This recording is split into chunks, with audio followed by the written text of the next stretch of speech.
A USDA employee and 5 other people are charged in what authorities are calling one of the largest food stamp frauds in U.S. history. America, the person responsible for catching food stamp fraud, just got sentenced to 2 years in prison for running one of the largest food stamp frauds in U.S. history. Arlasa Davis was a longtime USDA employee who worked into the division specifically tasked with identifying SNAP fraud. She didn't just bypass the system, she sold the keys to it. Davis used her personal cell phone to photograph confidential EBT license numbers and funneled them to a criminal ring that generated over $66 million in unauthorized transactions. But here's what should terrify you. This insider fraud is just one piece of a $12 billion annual theft problem that's destroying the SNAP program.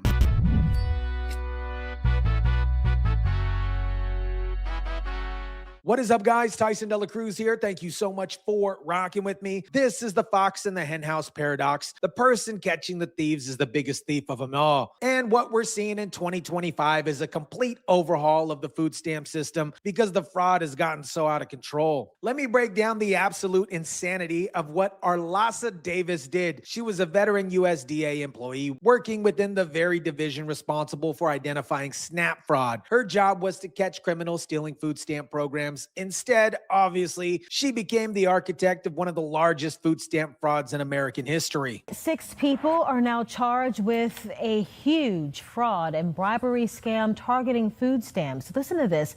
One of the arrested people in this, a USA employee, that's the government agency that oversees food stamp benefits. Here's how this scheme worked. Davis had privileged access to federal systems that contained confidential EBT license numbers, the unique identifiers that allow stores to process SNAP transactions. She would photograph handwritten lists of these license numbers with her personal cell phone. These weren't random numbers, obviously. These were legitimate license numbers intended for qualifying stores. Arlasa Davis is the USDA employee accused in the case. She faces additional charges of bribery and honest services fraud. A U.S. attorney says Davis betrayed the public trust by selling confidential government information to the very criminals she was supposed to catch. Davis then funneled these stolen license numbers to middlemen who sold them to co-conspirators.